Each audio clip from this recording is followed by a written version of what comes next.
Selamat malam Bapak Ibu. Senang sekali bisa bertemu malam hari Malam. ini di kegiatan webinar dari Teknik Industri Ubaya.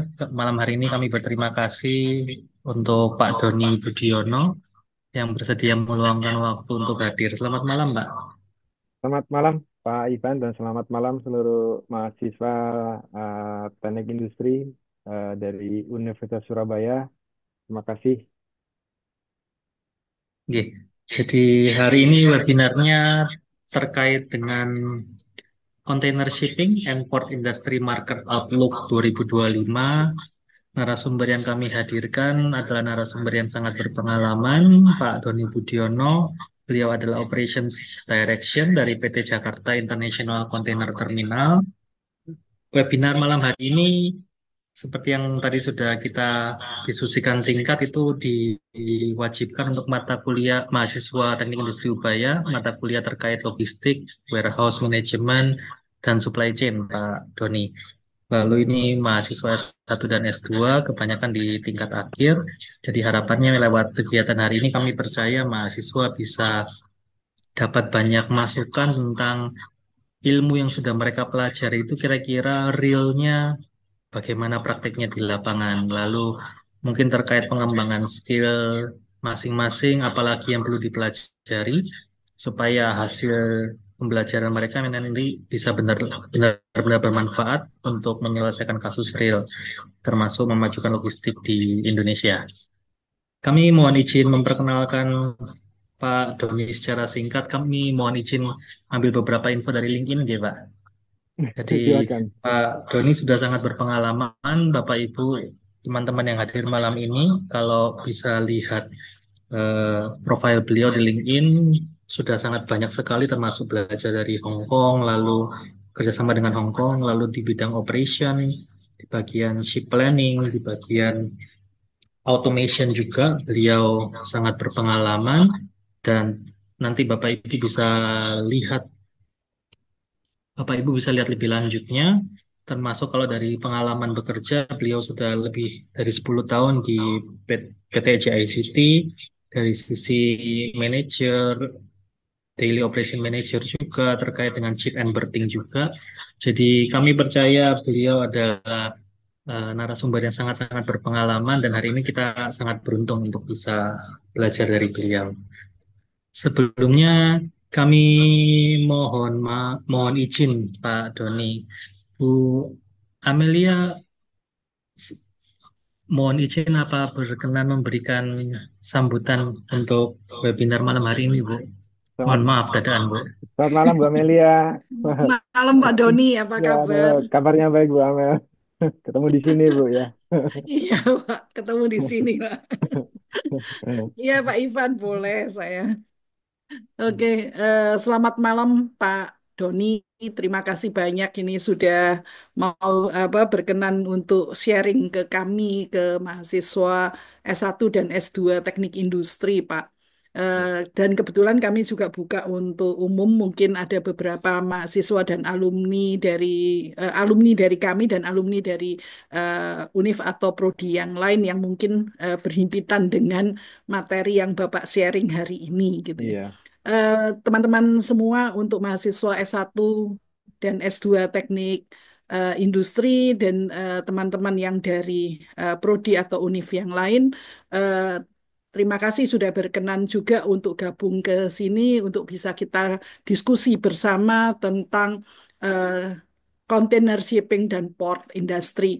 Harapan kita sih logistik ini sudah menjadi satu hal yang tidak bisa kita hindarkan.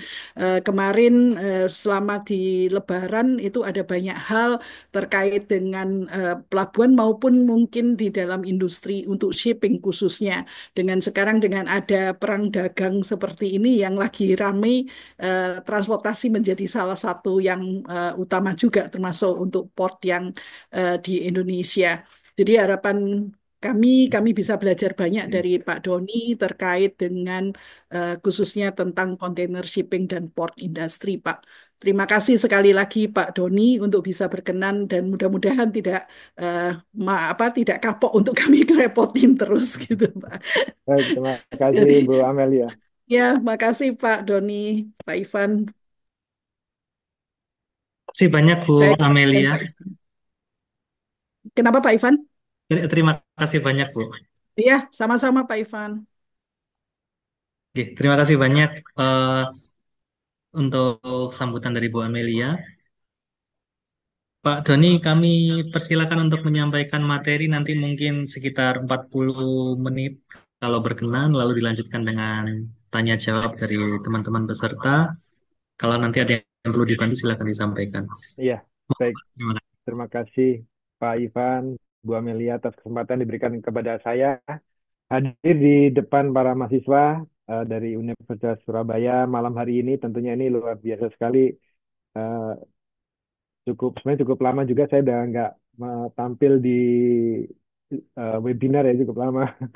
Tapi nggak apa, ini penting sekali harus saya sampaikan perkembangan sekarang ini. Jadi bahwa industri sekarang ini telah banyak mengalami eh, disruption ya, kalau saya anggap sekarang disruption Bu ya, terkait dengan kondisi yang ada di ekonomi global, adanya perang dagang antara Amerika sama China dan mungkin juga terdampak juga ke Indonesia.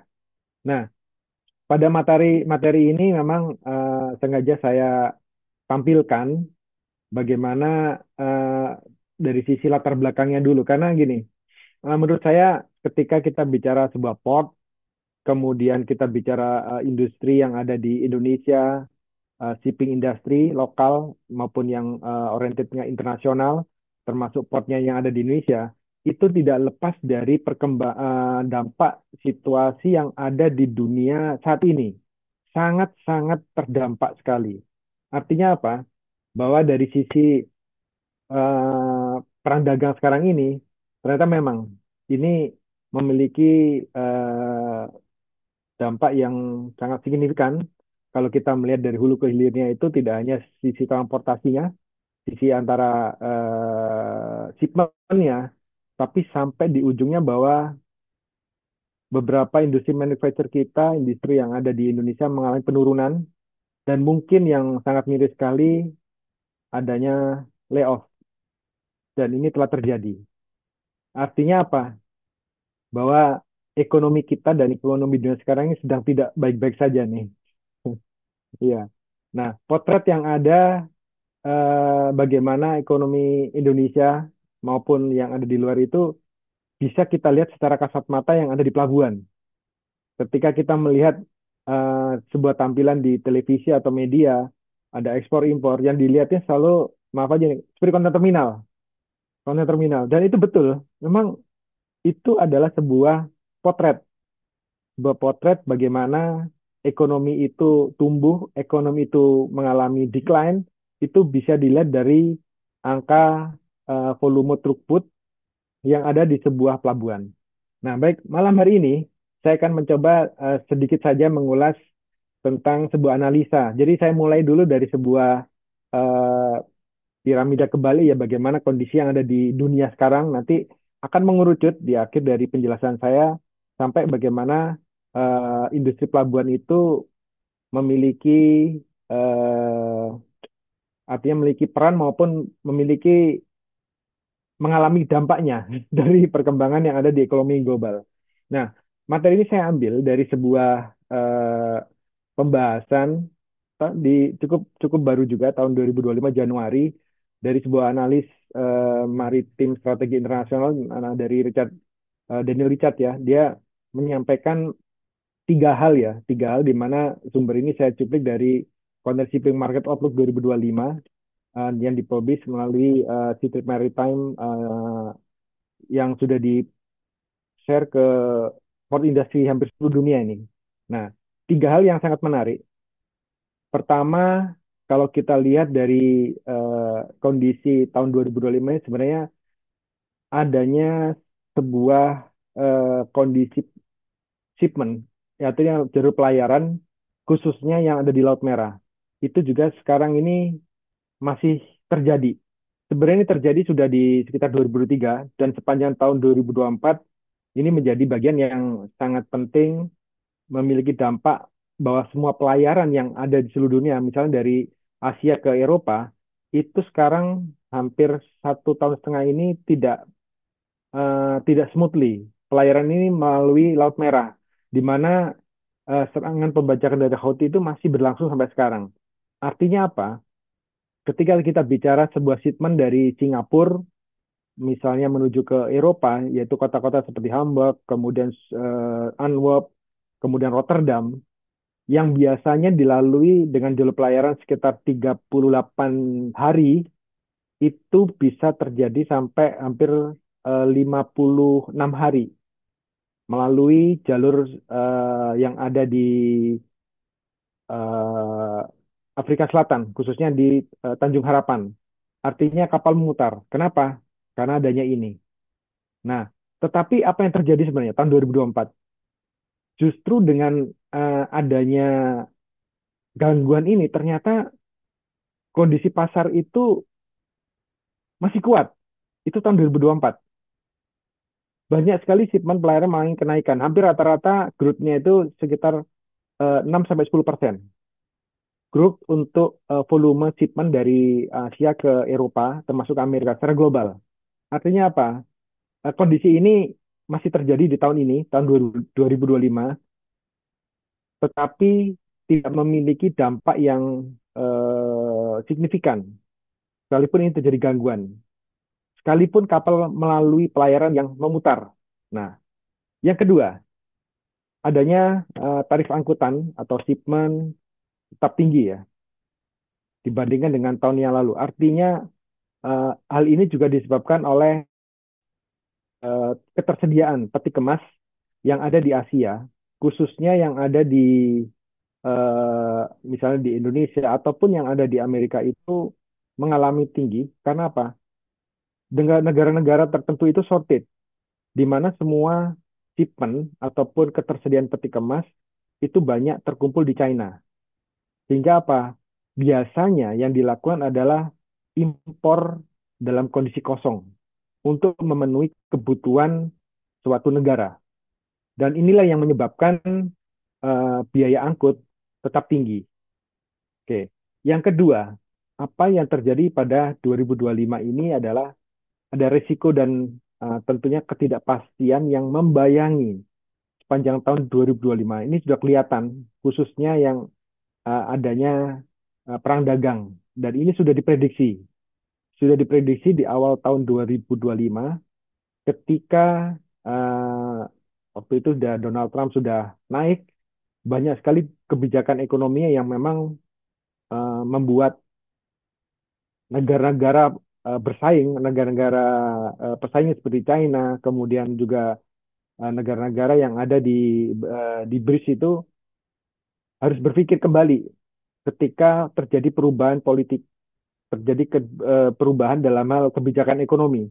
Itu menyebabkan terjadi juga kebijakan perubahan ataupun dampak terhadap semua perekonomian yang ada di dunia, termasuk yang terdampak adalah dunia maritim dan port.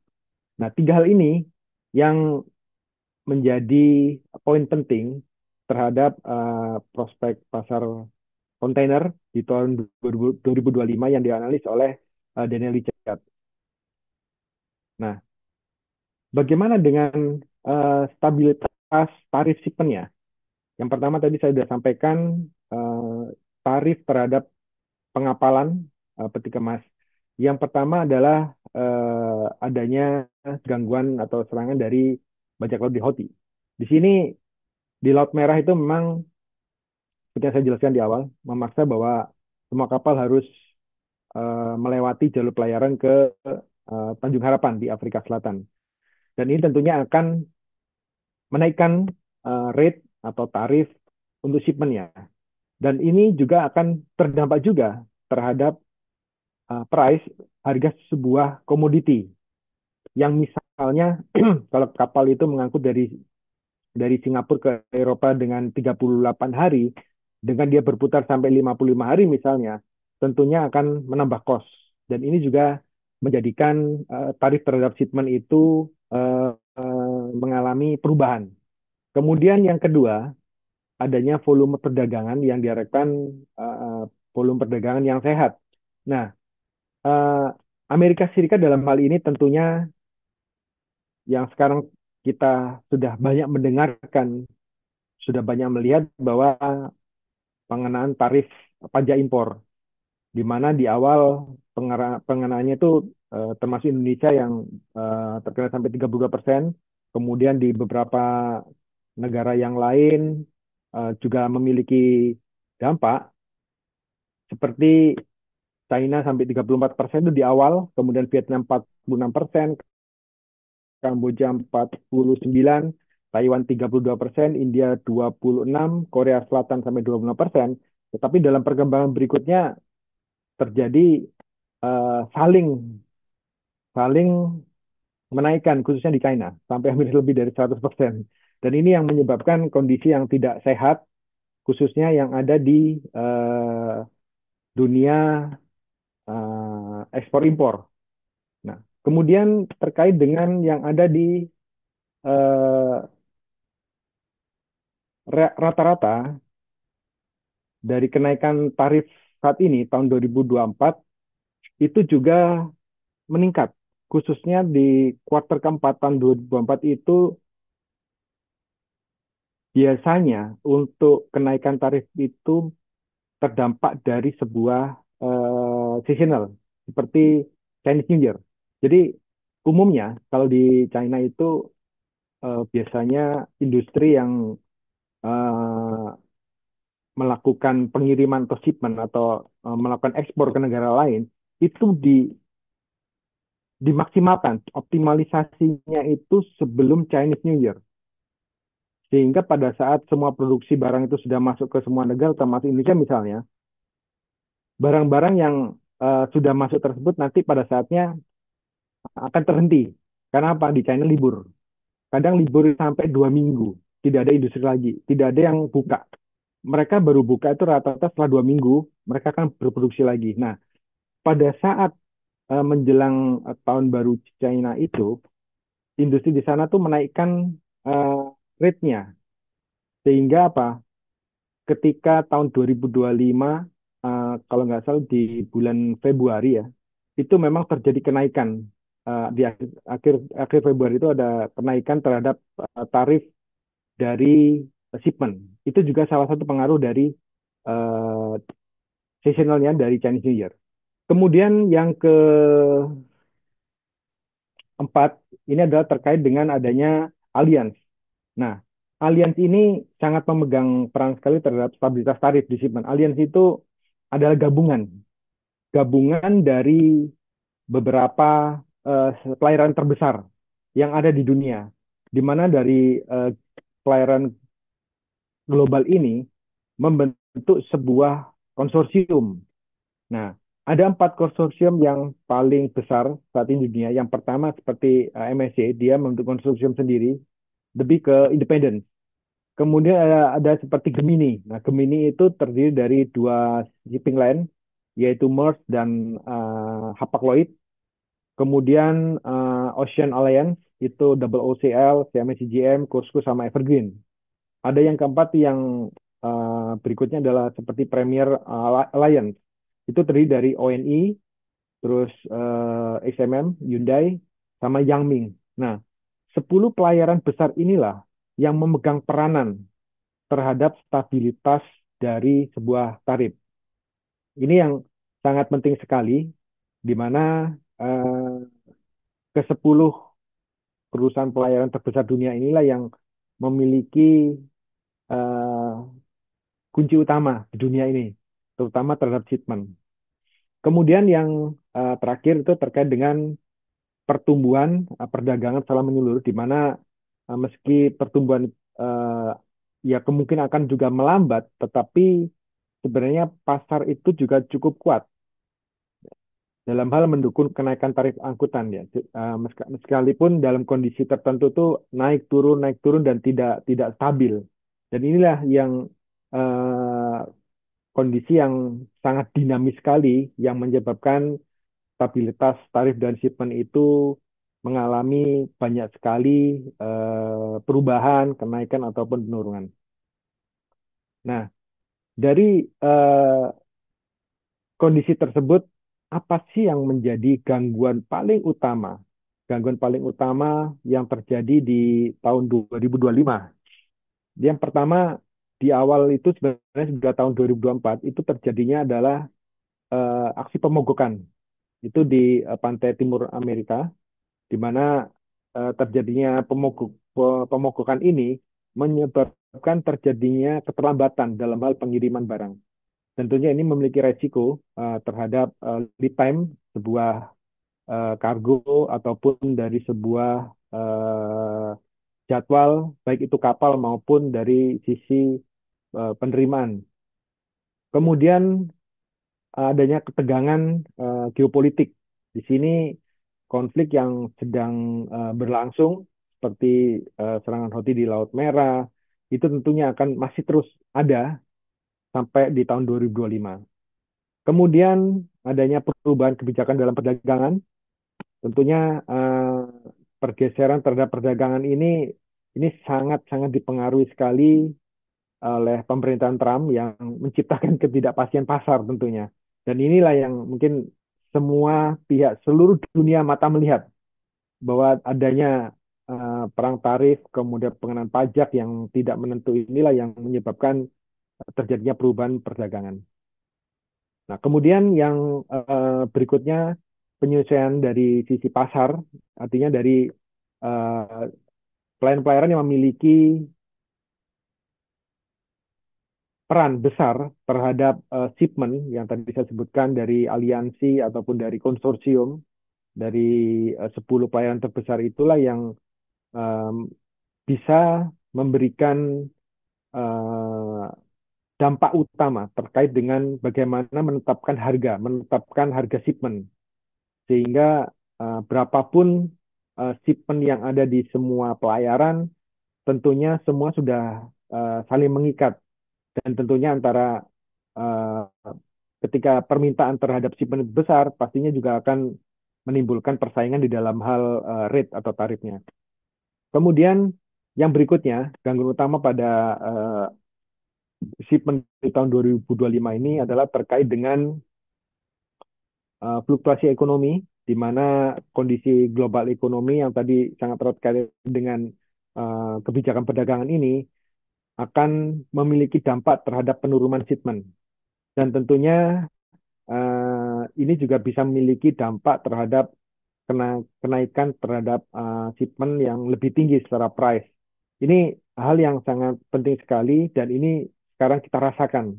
Kita rasakan bahwa volume perdagangan telah mengalami penurunan dan penurunan ini juga mengakibatkan efek domino yang sangat panjang, terutama di industri yang terjadi sampai di hilir. Nah, berikutnya dari sisi analisa yang ada di tahun 2025 ini, tentunya ada hal yang sangat penting sekali, terutama dalam hal tantangan yang ada di dalam sisi keamanan di berbagai kawasan. Contoh misalnya yang ada di sisi Afrika Timur, di mana sebelumnya belum pernah terdengar adanya pembajakan di sepanjang pantai timur. Ternyata setelah ada serangan Houthi, kapal-kapal yang mengarah ke Laut Timur Afrika sampai ke selatan di Tanjung Harapan, ternyata memiliki potensi adanya pembajakan di sisi Afrika Timur. Dan ini adalah bagian keamanan laut yang paling eh, artinya sangat rawan, terhadap jalur pelayaran internasional. Kemudian kedua, area Mediterania. Ini adalah area yang memang tempatnya di sisi selatan Eropa dan sisi utara Afrika Utara. Ini tentunya memiliki pengaruh yang besar, terutama di dalam hal perubahan di tengah konflik regional, khususnya yang ada di eh, jalur Laut Merah yang menuju ke Eropa. Dan ini juga sangat mempengaruhi sekali terhadap perdagangan maritim dunia, karena ini jalur yang paling favorit di seluruh dunia, khususnya menghubungkan antara Asia dengan Eropa. Kemudian yang berikutnya di Laut Hitam. Laut Hitam ini adalah memiliki resiko yang sangat penting sekali karena posisinya berada di perbatasan Ukraina Utara dengan Rusia. Dan ini sangat memiliki resiko yang besar terhadap dunia, khususnya Rusia yang memiliki ekspor tertinggi dunia. Artinya semua dunia banyak sekali mengalami ketergantungan terhadap ekspor, misalnya gas dan oilnya. Dan ini Rusia telah mengalihkan sebagian besar ekspornya menuju ke China maupun ke India. Ini yang menjadi salah satu eh, efek yang sangat penting, terutama ketika terjadi konflik. Nah, artinya apa? Dari seluruh ini, contoh konflik yang di Laut Hitam sangat memiliki resiko yang sangat tinggi. Artinya apa? Tingginya dari si biaya, potensi terganggunya rantai pasok juga, sehingga secara signifikan juga akan berdampak pada rute pelayaran secara global dan dinamika perdagangan secara lebih luas. Tentunya ini bagian yang sangat penting karena kalau kita ingat di tahun 2024 konflik antara Ukraina dan Rusia itu juga memiliki dampak besar sebelum kita masuk pada fase perang dagang, perang tarif antara Amerika dan China. Nah, sedikit saya sisipkan di sini bagaimana shipping line sekarang ini melakukan sebuah perhitungan terkait dengan perjalanan ataupun pelayarannya. Saya ambil contoh salah satu ini terkait juga sudah sempat dipubliskan melalui sebuah jurnal Advanced Research in Applied Science and Engineering Technology itu baru di tahun 2025. Riset ini ternyata memang banyak sekali menjadikan sebuah rujukan hampir semua shipping line bahwa eh, ada namanya strategi dari slow steaming shipping line ya. Jadi slow steaming itu adalah sebuah strategi bagaimana shipping line dalam hal melakukan pelayaran melakukan cara untuk melakukan penghematan bahan bakar. Dan ini sangat diperlukan sekali untuk melihat sustainable-nya sebuah pelayaran karena terkait dengan masalah cost. Dan analisa ini sangat tergantung sekali ya dari sisi ukuran kapal, kemudian dari volume kargo, kondisi kapal, konsumsi bahan bakar, serta jarak dari pelayarannya.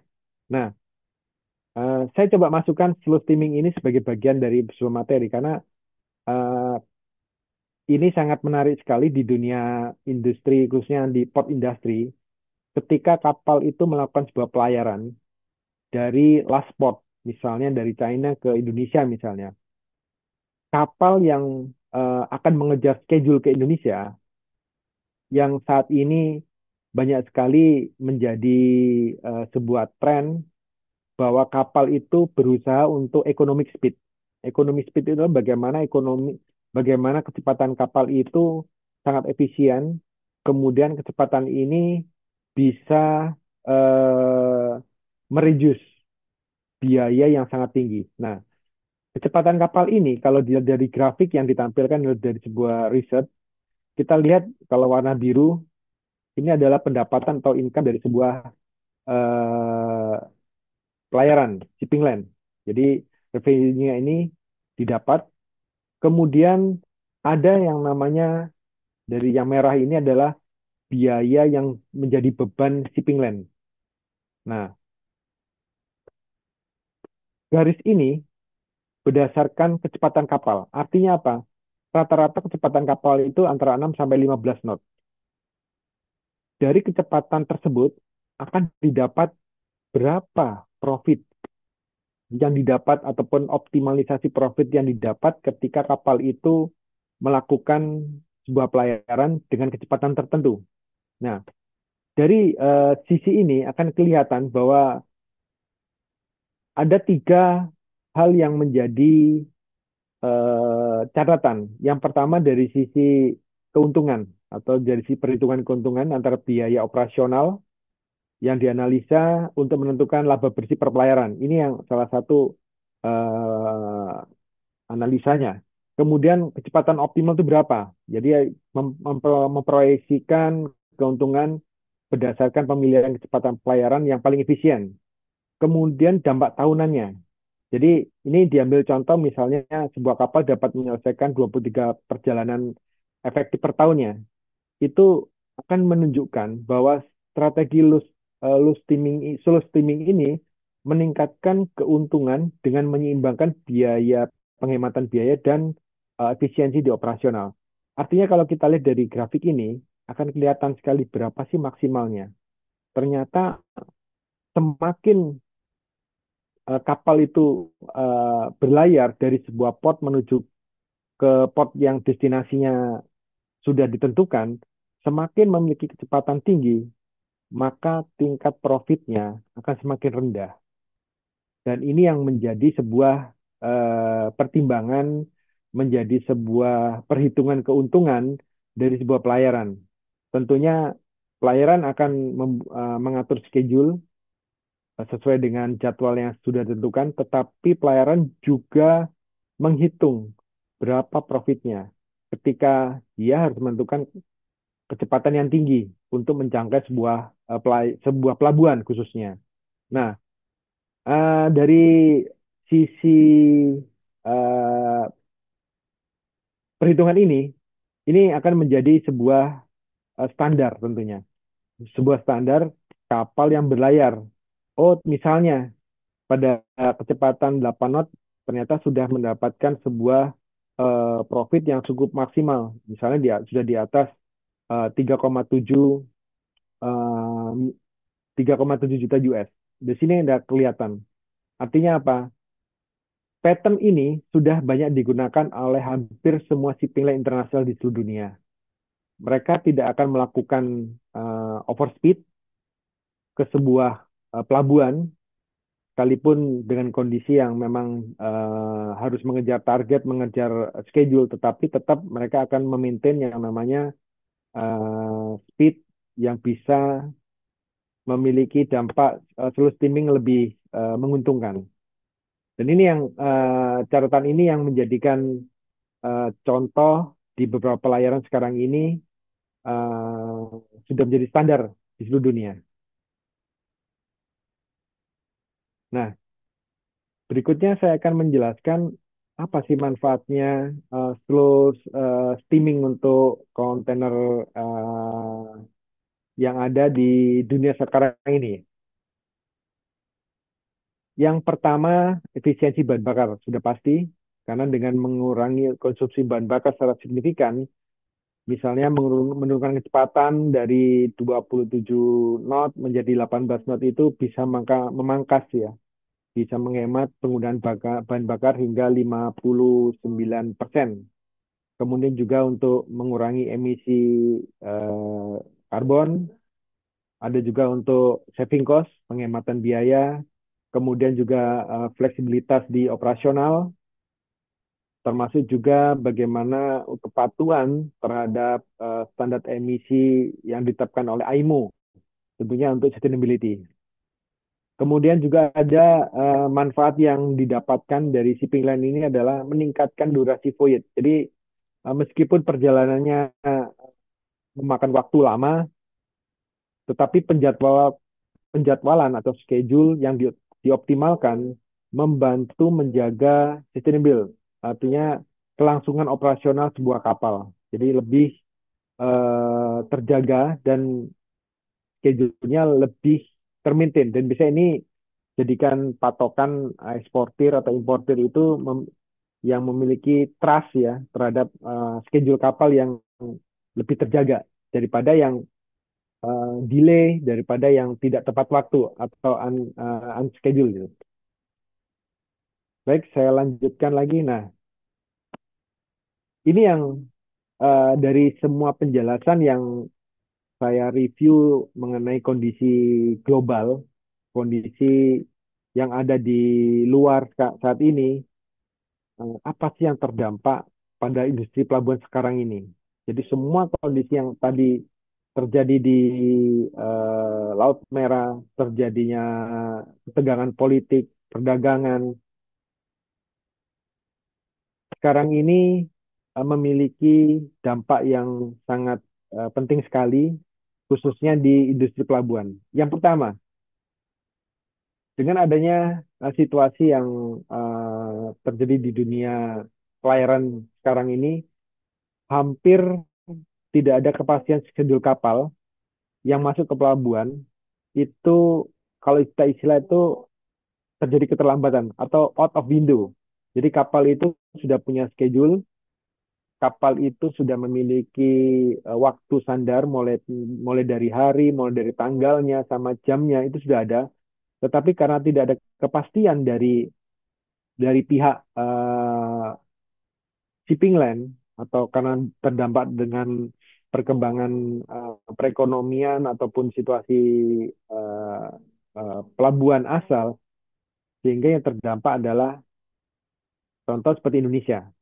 Jadi Indonesia itu hampir 90% itu eh, berasal dari kapal-kapal ataupun dari negara-negara intra-Asia. Intra-Asia itu adalah jalur pelayaran misalnya dari Singapura, Poklang, Taiwan, Hong Kong, China, sama Korea dan termasuk Jepang. Itu intra-Asia. Nah, hampir 80%, hampir 80 sampai 90% selama 5 tahun ini kita sangat tergantung sekali dari jalur pelayaran tersebut. Nah, kemudian apa yang terjadi ketika kapal itu delay dari last portnya? Yang terjadi adalah adanya efek domino ketika kapal itu mengalami delay dari last port. Misalnya China, China itu di tahun 2024 sampai awal 2025, khususnya seperti pelabuhan besar Shanghai dan Ningbo, itu waktu tunggu kapal itu hampir sekitar 5 hari. Kemudian waktu di 2024 sempat ada catatan juga seperti Singapura juga sampai 3 sampai 5 hari. Terakhir kemarin di minggu ini Poklang itu mengalami yang sama, kepadatan sampai 3 sampai 5 hari. Artinya apa? Efek terhadap kapal yang dari last port yang mengalami delay karena antrian masuk ke pelabuhan tersebut juga panjang, sehingga efek next portnya, contoh misal Indonesia, misalnya ke Jakarta, itu juga kayak terdampak. Artinya apa? Mereka sudah out of window, keluar dari windownya, keluar dari jadwal yang sudah tentukan. Nah, efeknya apa? Potensi kepadatan pelabuhan. Ketika China itu semua kapal intra-Asia itu sudah terlayani misalnya dalam satu periode 1-2 hari selesai kapal, maka hampir bersamaan itu kapal itu menuju Indonesia. Dan ini yang terjadi di Indonesia sekarang ini. Yang biasa kami yang memiliki schedule yang sudah teratur, maka pada saat waktu yang bersamaan kami harus menerima sampai 3-4 kapal di waktu yang bersamaan. Dan ini serius sekali gangguannya. Kapal terkadang harus menunggu. Nah, tapi di sini kita tentunya berkomunikasi dengan shipping line, bagaimana mereka datangnya bisa dilakukan adjustment, melakukan penyesuaian terhadap arrival. Karena apa? Ketika kapal sudah datang bersamaan, efek dominonya akan besar. Karena setelah dari rute yang umum, setelah dari Jakarta, umumnya itu langsung ke ada yang ke Semarang, ada yang ke Surabaya. Dampaknya akan efek dominonya ke Surabaya. Dan ini terjadi saat ini. Kemudian apa yang terjadi di terminal? Udah overload. Terminal mengalami kelebihan beban terhadap layanan. Karena terminal itu didesain tidak hanya untuk melayani kapal saja, tidak hanya melayani kegiatan bongkar dan muat, tetapi untuk melayani kegiatan lain seperti receiving dan delivery. Receiving itu adalah pelayanan untuk ekspor, misalnya dari warehouse, dari industri hinterland mau dikirim ke luar, maka harus dikirim ke pelabuhan dulu. Itu kita sebut dengan receiving untuk ekspor. Kemudian untuk pick up delivery, sisi impornya. Jadi peti kemas yang sudah dibongkar dari kapal, kemudian di tag atau ditumpuk di Ciwai, itu akan diambil oleh importirnya. Kita sebut dengan pick up delivery. Artinya bahwa terminal itu tidak hanya melayani sisi bongkar muatnya saja, tetapi ada kegiatan lain seperti receiving dan delivery tersebut. Dan inilah biasanya kan numpuk. Mungkin kalau di Surabaya teman-teman pasti akan lihat Tanjung Perak itu pasti padatnya di weekend. Bisa hari Jumat. Kenapa hari Jumat? itu adalah waktu favorit semua pelabuhan di Indonesia. Closing time itu jatuhnya di hari Sabtu. Karena apa? Kapal-kapal rata-rata Indonesia itu punya pola untuk shipment itu biasanya di hari Minggu terakhir itu. Makanya apa? Pada saat eh, H-1 atau H-2, hampir rata-rata 60% kargo mulai masuk.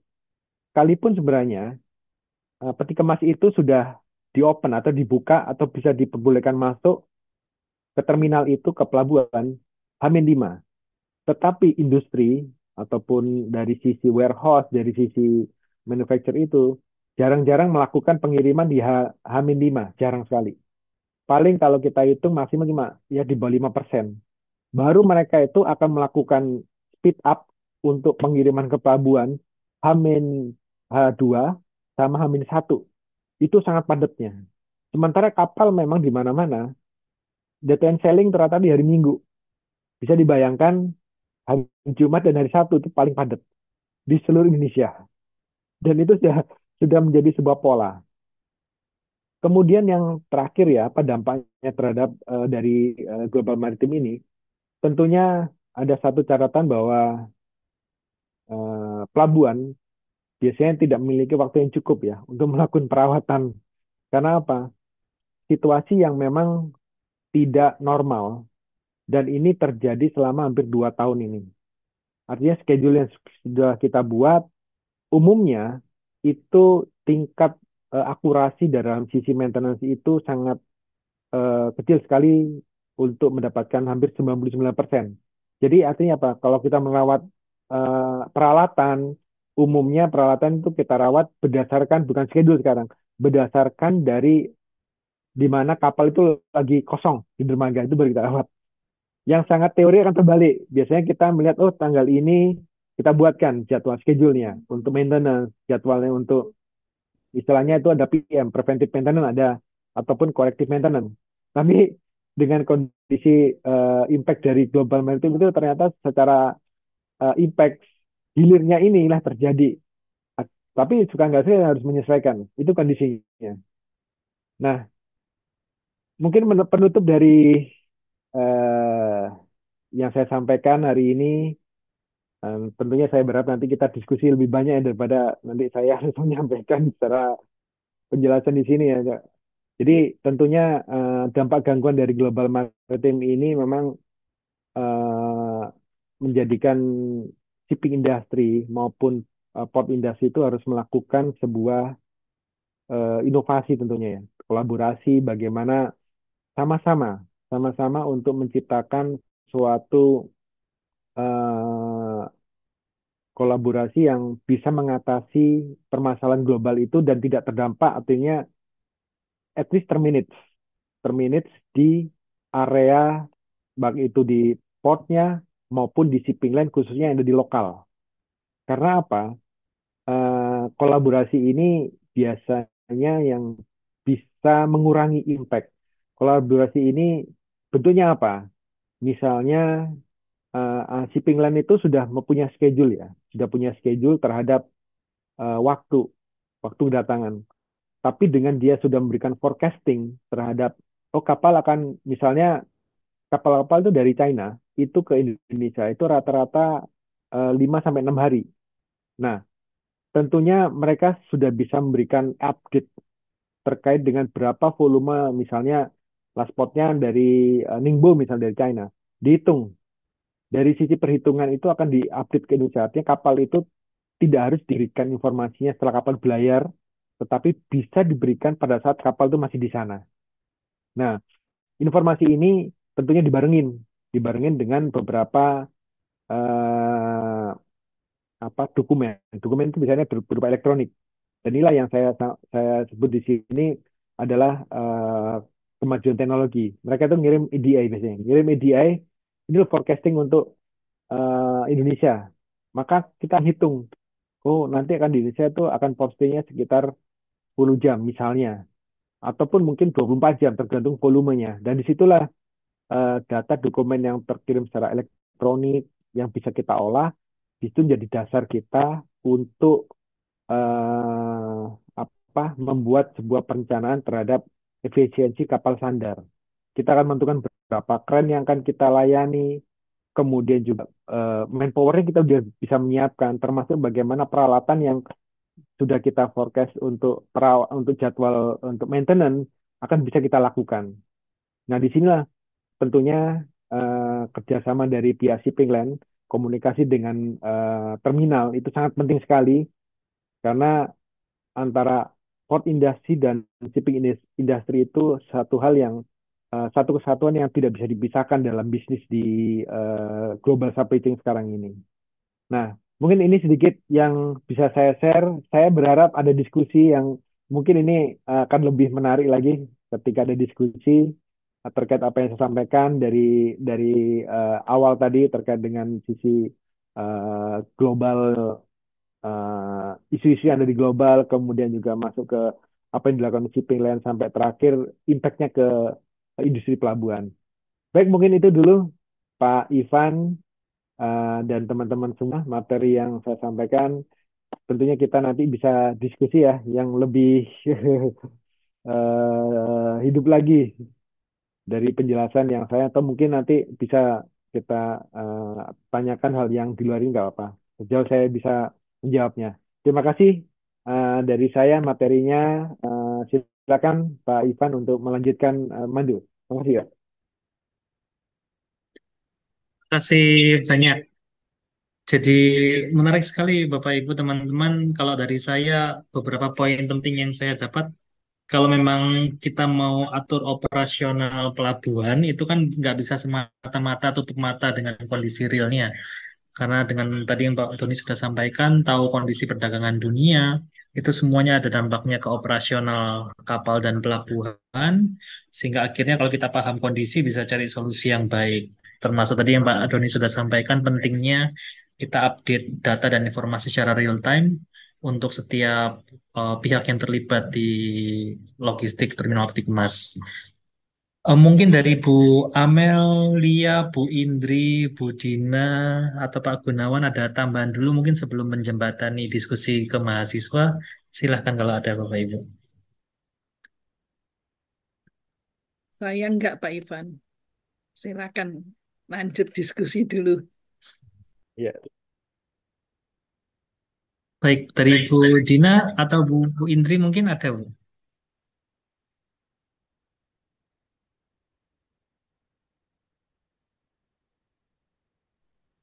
Oh, masih belum, Pak Ivan? Lanjut, Bang. Silakan dilanjut. Siap-siap Bu.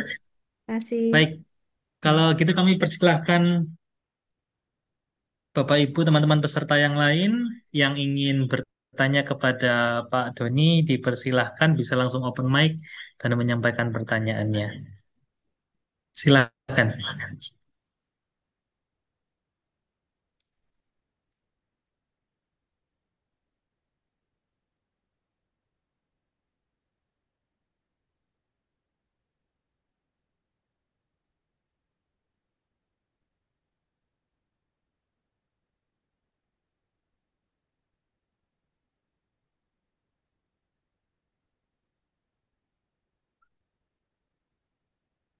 Sambil menunggu, mungkin saya izin bertanya dulu Pak Doni.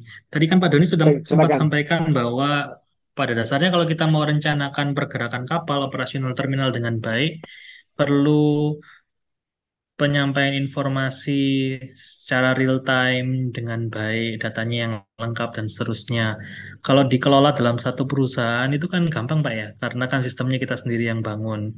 Tapi ini ceritanya kalau kita pengiriman datanya itu antar eh, aktor-aktor lain yang bahkan bisa antar negara, itu apakah biasanya mereka sudah ada sistem satu semacam software yang terintegrasi? Kalau terintegrasinya sejauh apa atau masih permisi tanyanya mungkin masih manual email dan seterusnya, Pak?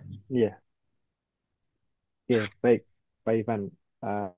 Saya akan menjelaskan sebenarnya data apa sih yang bergerak, yang bisa diolah oleh sebuah pelabuhan terkait dengan khususnya data peti kemas, data-data yang ada di kapal misalnya. Jadi sebenarnya data ini sudah Sudah awalnya sudah ada dari dikembangkan itu di era tahun 1999, yaitu IDE Bapli namanya, Electronic Data Interchange berbentuk Bapli. Bapli itu ada dua versi, 1.5 sama 2.0. Nah, di seluruh dunia semua mengadop IDE Bapli. IDEA ini terstandar, formatnya, bentuk teksnya, karakter-karakternya itu sudah terstandar, bentuknya seperti notepad. Nah, data ini yang kemudian bergerak misalnya, saya ambil contoh kalau kapal dari Singapura misalnya ke Indonesia, maka Singapura akan mengirimkan IDA ke Indonesia, misalnya ke Jakarta, dikirim ke Jakarta datanya. Data itu oleh terminal, hampir semua terminal di seluruh dunia punya aplikasi untuk mengolah data EDI, dan itu sudah standar internasional. Data EDI ini sudah sangat common sekali digunakan di seluruh dunia untuk port, untuk shipping line, untuk kapal, itu dengan format yang standar. Nah, format standar inilah format-format yang untuk pengolahannya itu sudah secara automation itu bisa menerjemahkan berapa jumlah peti kemas yang dibongkar misalnya. Misalnya dari Singapura Jakarta di data itu terkait ada 1.000 peti kemas misalnya, 1.000 box.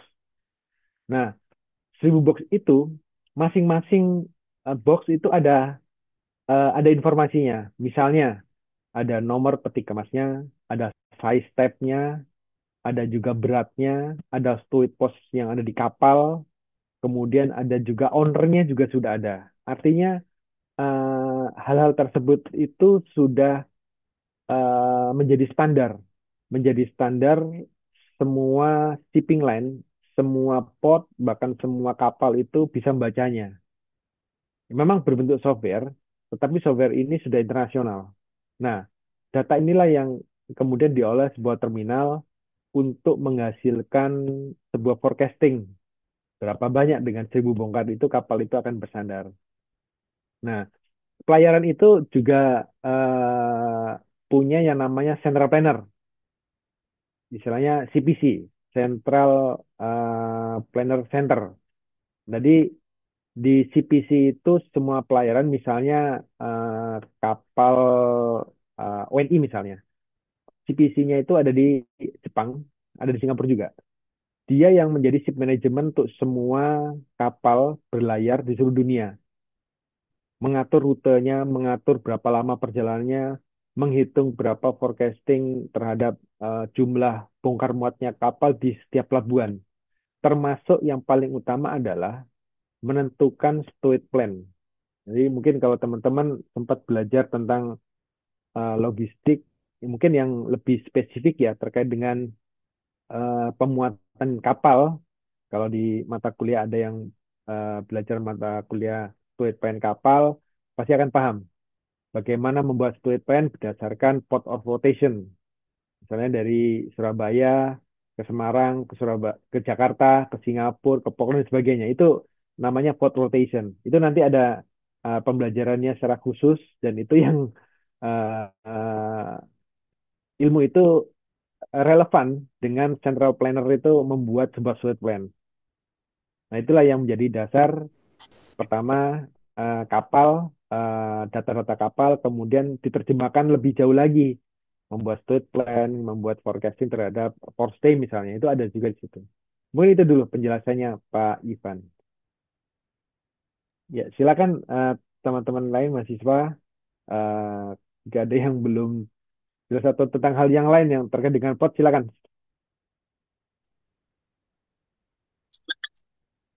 Pak Ibu, teman-teman mahasiswa, ingin bertanya terkait materi boleh, terkait hal-hal yang lain di terminal peti kemas juga dipersilahkan.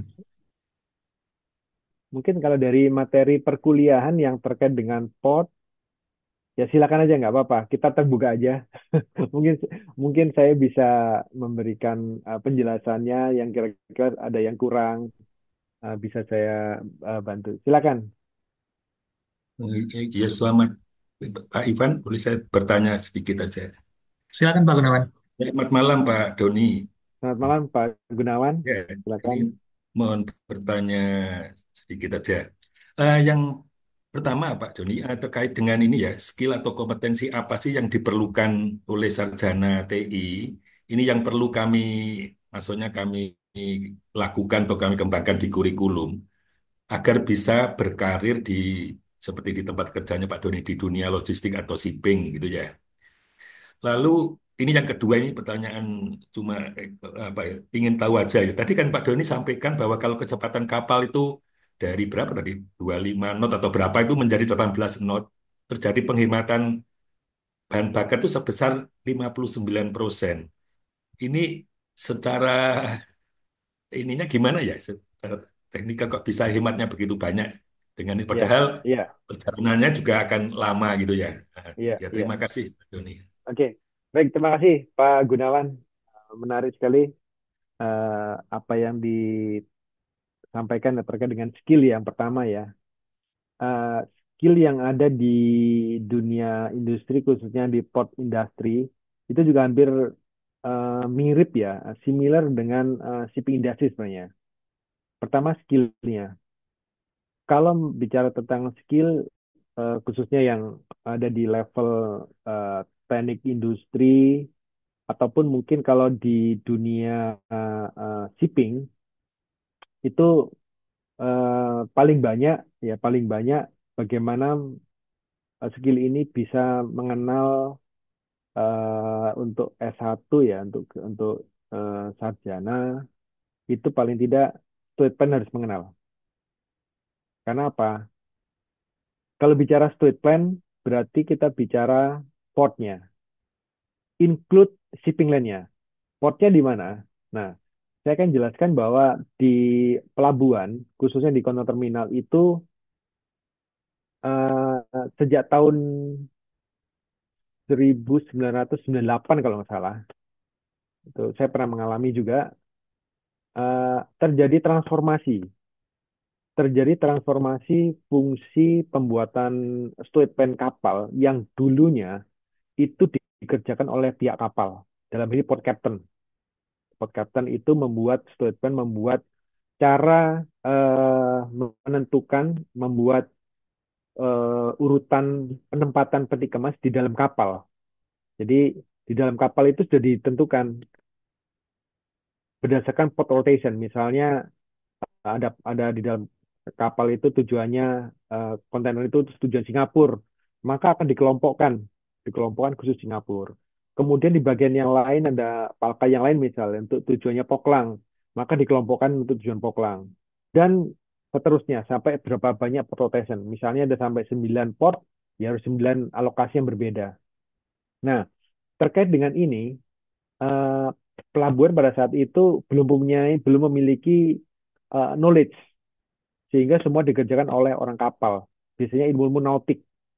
Nah, pada saat itu terjadi transformasi bahwa pelabuhan di Indonesia itu mengalami perubahan di mana servis terhadap steward pen ini tidak dikerjakan oleh orang kapal, tetapi dilakukan oleh orang port, orang pelabuhan. Dan disitulah awal mula skill itu sudah mulai berpindah. Yang biasa dilakukan oleh pihak kapal, kemudian dilakukan oleh pihak pelabuhan atau terminal. Skillnya apa? Yaitu tadi, bisa memahami tentang steward plan, mengerti tentang aturan basic. Misalnya, saya ambil contoh basic pembuatan steward plan itu pasti heavy bottom. Artinya kapal itu kalau di dalam penampangnya itu pasti kargo yang paling berat, itu paling bawah, pasti. Kemudian di atasnya ada yang namanya heavy medium, kemudian medium, terus low medium sampai yang light medium sampai yang paling light sampai ringan. Nah itu structure structure dari konsep untuk membuatkan steward pen. Nah ilmu seperti ini, skill seperti ini memang terkadang harus dikuasai secara khusus, di mana di pembelajaran di perkuliahan memang tidak semuanya diberikan. Saya nggak tahu kalau di Ubaya ya, mohon maaf, Karena biasanya ilmu-ilmu seperti ini harus biasanya dari orang nautika, orang kapal. Tetapi sekarang dunia sudah berubah. Orang dari port sudah bisa ngajar. Karena artinya apa? Tidak harus dari background dari pelaut ataupun dari pihak kapal, tetapi di industri pelabuhan sekarang itu sudah banyak knowledge yang dikembangkan. Artinya sudah ada yang namanya skill yang bisa dibagikan oleh orang pelabuhan. Nah, perkembangan sudah hampir, ya saya katakan sudah hampir 28 tahun lebih ya, hampir 26 tahun. Itu sekarang sudah sangat common practice bahwa di semua pelabuhan sekarang orang-orang sudah memiliki skill bagaimana tidak hanya mengatur pemuatan di atas kapal, tetapi juga bisa mengatur pemuatan di seaway-nya. Karena kalau sudah di port, itu logik berpikirnya harus dua. Bagaimana mengatur seaway-nya, terminalnya, terhadap peti kemas yang ataupun kontainer yang akan masuk ke lapak ke terminal berdasarkan port of discharge-nya, berdasarkan beratnya, kemudian sudah kita atur, nanti logik keduanya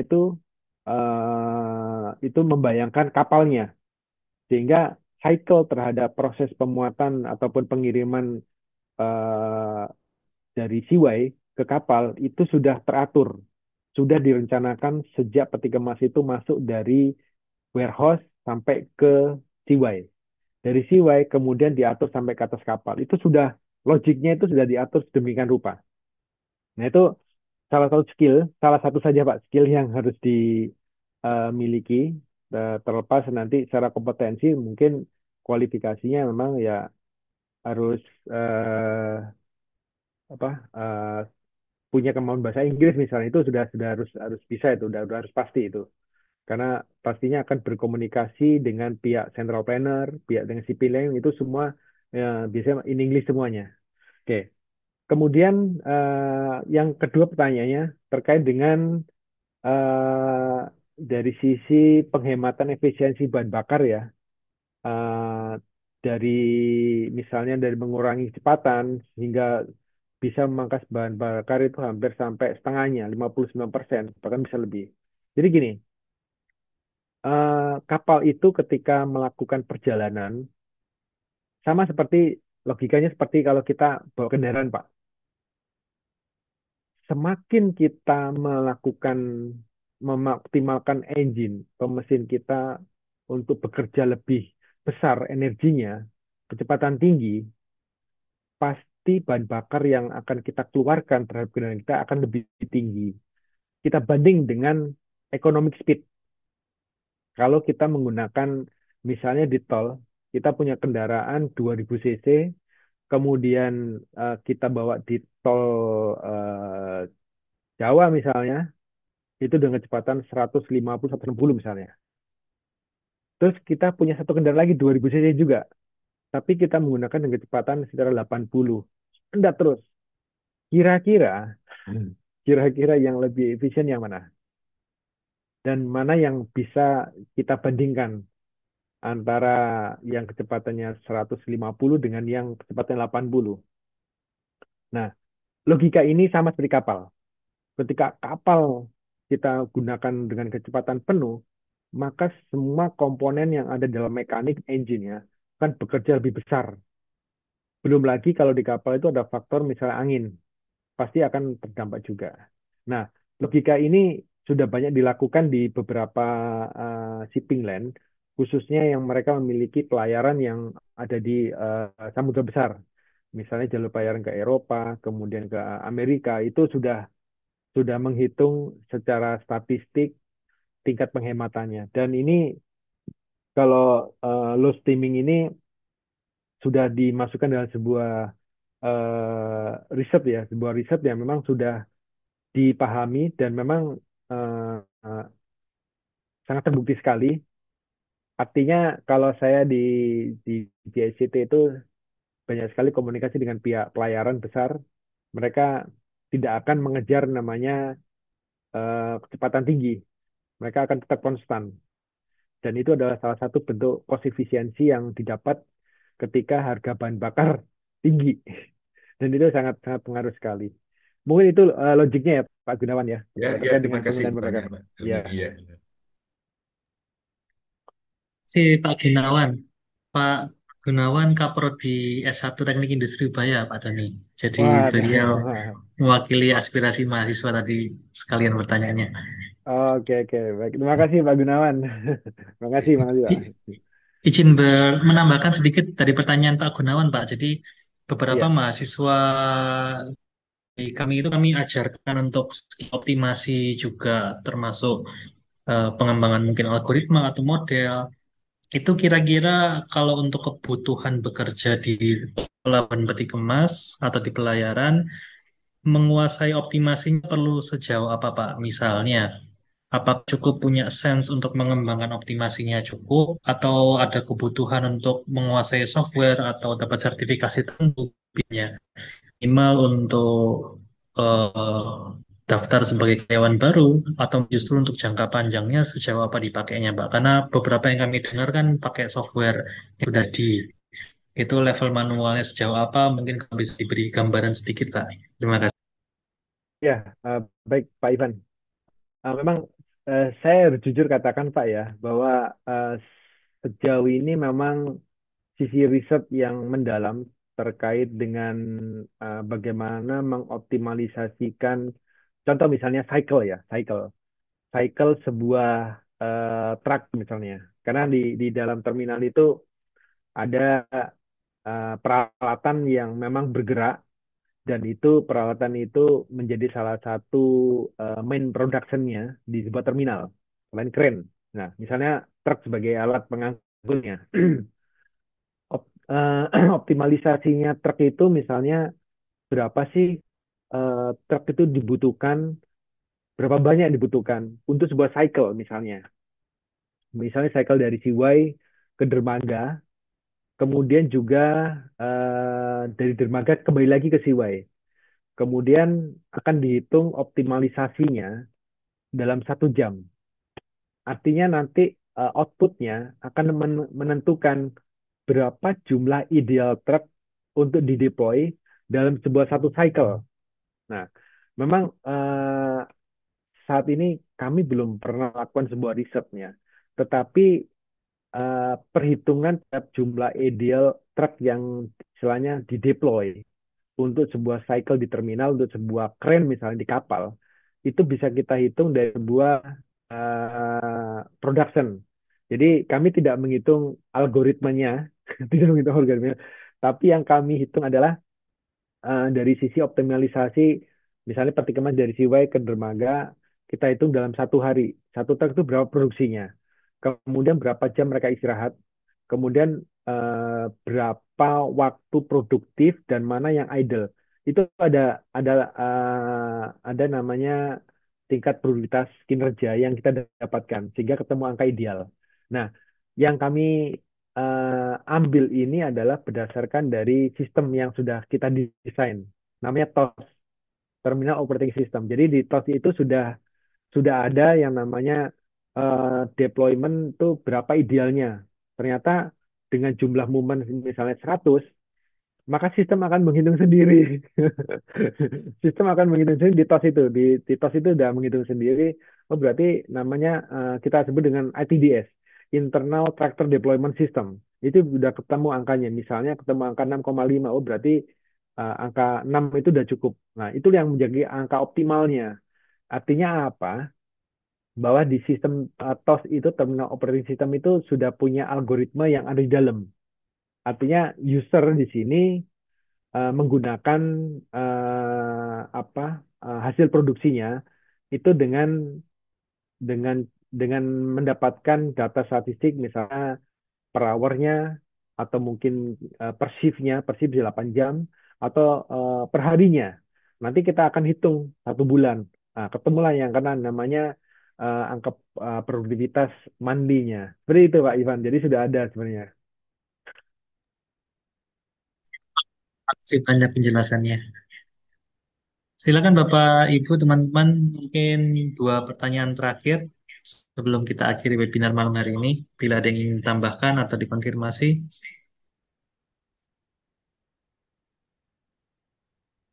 Ya, silakan dari teman-teman mahasiswa.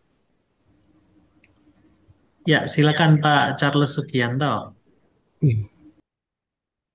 Iya, terima Baik. kasih atas kesempatannya. Selamat malam Pak Doni, Pak Selamat Gunawan, malam Pak Charles. dan dosen-dosen yang lain. Terima kasih. Jadi saya juga baru tahu bahwa ada webinar ini tuh dari Instagram dan tadi juga penjelasannya sangat relatable Pak. Terima kasih. Ini saya ada satu pertanyaan ya Pak. Kalau saya lihat dari data BPS gitu ya bahwa sebentar. Nilai ekspor Indonesia sendiri di Januari 2025 ini mencapai 21,4 miliar US dollar. Tapi kalau kita bandingkan secara bulanan dibanding bulan Desember 2024 ini turun, Pak. 8,5% gitu. Dan dibanding Januari 2024 ini justru naik, Pak. 4,6% gitu. Nah, di tengah eh, perang tarif gitu ya antara Amerika Serikat dan Cina yang menyebabkan penurunan ekspor Indonesia secara bulanan ini dan otomatis kan kalau sekarang saya baca berita terbarunya dari Amerika ini impos 145% ke Cina dan Cina ini membalas 125%.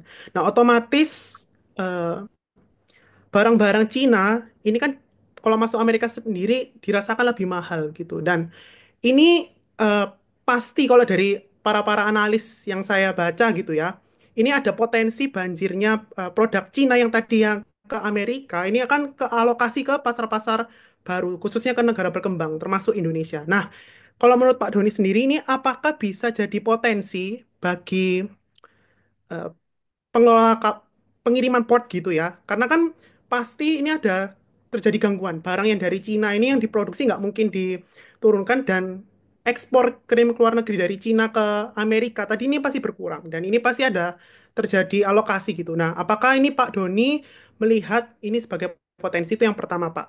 Terus yang kedua, strategi apa yang eh, mungkin bisa diterapkan gitu ya dari sektor logistik dan pelayaran peti kemas nasional ini untuk di satu sisi harus mempertahankan daya beli masyarakat gitu ya. Dari sisi daya beli masyarakat sendiri ini kan juga akhir-akhir ini juga melemah begitu ya. Nilai tukar rupiah juga makin volatile. Kemarin juga sempat tembus 17.000, tapi 17 di ribu. sisi lain juga harus menjaga stabilitas rantai pasok gitu, Pak.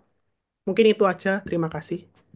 Ya, baik. Terima kasih Pak Charles ini penjelasannya terkait dengan data statistik ekspor ya, yang memang di Januari 2025 memang mengalami penurunan Pak ya dibanding dengan Desember 2024 ya, hampir sekitar penurunan dibanding 8,5% ya. Ya, Jadi betul sekali bahwa setelah eh, pengangkatan Donald Trump itu masuk ke Gedung Putih, itu sudah banyak diwanti-wanti memang, sudah diprediksi. Beberapa analisa di dunia itu sudah melihat bahwa kebijakan itu tentunya akan mengembalikan sebenarnya, mengembalikan bagaimana Amerika itu akan kembali menjadi superpower yang selama ini secara perdagangan memang China itu sudah sangat mendominasi dari semua industri yang ada di dunia. Mungkin nggak jauh-jauh ya. Banyak sekali produk-produk manufacturer walaupun merupakan brand dari China sekarang itu sudah masuk, bahkan masuk ke Indonesia juga. Sekarang kalau saya ya, kalau suruh milih barang antara Amerika dan China, saya milih barang China. Karena apa? Secara teknologi tidak kalah. Mungkin kita selama bertahun itu sudah apa? Sudah punya mindset ya, punya bahwa produk Eropa, produk Amerika tuh ya dalam tanda kutip the best. Ternyata tidak. Artinya apa? Industri Cina sudah sangat maju dan ini yang menjadi salah satu pertimbangan bagaimana pemerintah banyak sekali melakukan perubahan kebijakan terutama dalam perdagangan di dunia mengenai tarif termasuk Indonesia terdampak juga akhirnya Indonesia. Nah, potensi ini memang memiliki resiko besar terhadap industri port ya khususnya.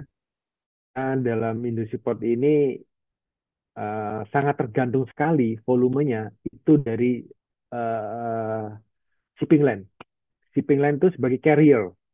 Nah, kalau carrier-nya itu terdampak dari mana? Marketnya. Kapal yang dibawa atau kapal yang memiliki kapasitas misalnya punya kapasitas sampai ya 10.000 TEU misalnya. Tetapi kalau marketnya lemah, itu juga tidak akan banyak maksimal kapasitas kapalnya. Karena apa? Karena industrinya juga melemah. Artinya apa? Bahwa dampak terhadap kenaikan volume sebuah kapal yang membawa perdagangan itu sangat dipengaruhi oleh market yang ada di daratnya. Kalau di daratnya melemah, pasti impor yang ada apun ekspor pun yang ada di kapal juga mengalami penurunan. Dan ini terjadi sekarang ini di beberapa shipping line itu mengalami penurunan. Bahkan ada istilah kalau di port itu mereka istilahnya blank voyage namanya. Blank voyage itu gini, kapal yang dulunya punya rute misalnya dari China ke Indonesia, misalnya dari port rotasinya dari Shanghai kemudian ke Singapura ke Indonesia kemudian ke Surabaya. Karena shipment yang impor yang masuk ke Indonesia melemah, artinya jumlahnya turun, kapal itu akhirnya nggak masuk Indonesia. Saya nyebut dengan blank voyage. Blank voyage berarti nggak masuk Indonesia. Nah, berapa jumlah yang idealnya yang harus mereka bawa Indonesia? Itu mereka sudah punya standar. Misalnya, secara kontrak mereka harus bawa 1.000 tius. Ternyata karena industrinya melemah, demand-nya berkurang, jadi yang mereka bawa itu cuma 200 tius. Mereka mending nggak bawa kapal Indonesia. Titipkan aja ke kapal yang lain. Titipkan dengan cara apa? Mereka akan join slot di atas kapal. Artinya apa? Ada kapal tertentu yang masuk ke Indonesia tetap penuh. Tapi sebenarnya itu penuh bukan karena kontraknya dia, tetapi limpahan dari kapal yang lain yang tidak masuk ke Indonesia. Dan itu yang terjadi selama uh, uh, uh, uh, apa kemarin itu di Januari, Februari, bahkan Maret masih beberapa aja. Artinya apa? Di sini potensi penurunan dari uh, shipment itu terjadi. Itu terjadi sekali. Itu namanya blank void. Termasuk mereka harus skip. Kemudian mereka juga harus untuk masuk ke pelabuhan itu mereka mengosongkan. Jadi mereka tidak akan masuk ke Indonesia, tapi mereka masuk ke tempat yang lain yang secara market mereka itu dilihat masih masuk secara shipment-nya. Nah, ini yang terjadi sekarang ini, potensi-potensi yang menyebabkan terjadinya perubahan di dalam pengapalan, khususnya yang ada terkait dengan masalah ekspor ataupun impor yang ada di Indonesia sekarang ini. Ini yang terjadi, bahkan di beberapa port itu sekarang terjadi penurunan sampai 10% volumenya sejak Desember. Jadi dari Januari, Februari, Maret itu di kuartal pertama memang mengalami penurunan, hampir semuanya terjadi. Oke, yang kedua, bicara tentang strategi di sektor logistik, bagaimana daya beli masyarakat itu supaya tetap tinggi. Tentunya memang tidak bisa kita melihat hanya parsial ya, parsial. Kalau kita lihat di berita terakhir ya, di berita terakhir itu kalau China sekarang Amerika sudah membuka sampai 0%. Mungkin teman-teman membaca bagaimana industri teknologi seperti yang ada di masuknya Microsoft, kemudian ada juga dari HP, terus kemudian juga punyanya apa dari produknya iPhone misalnya, itu semua sebenarnya material dari China, itu dari China semuanya.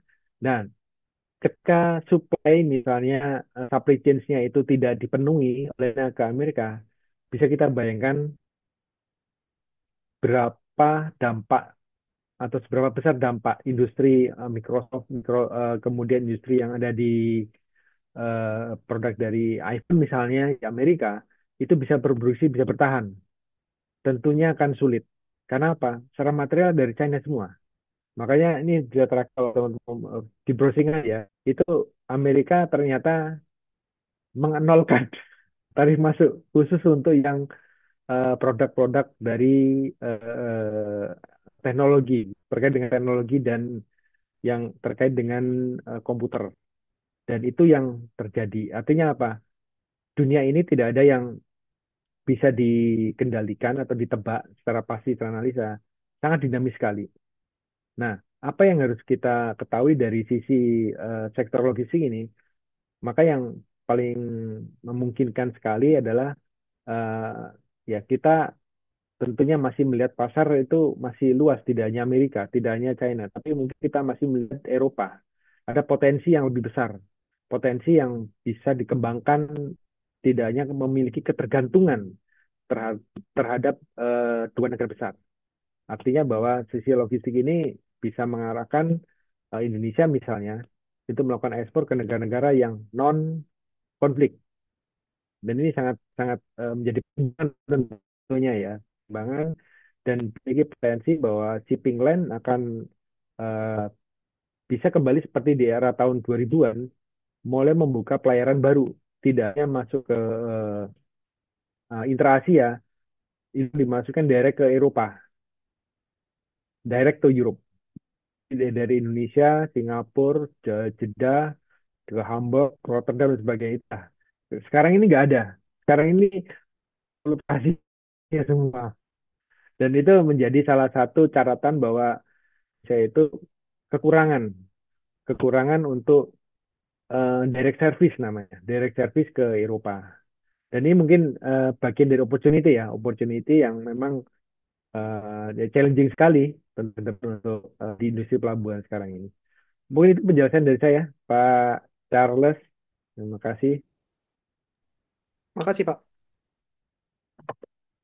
Si jelas, Pak Doni.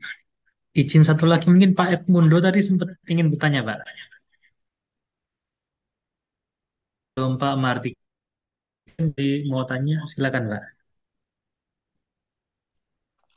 Ya, monggo, Baik, Pak. Pak. Terima kasih dan selamat malam Pak Doni dan Bapak Selamat malam, Yosen. Pak Edmundo.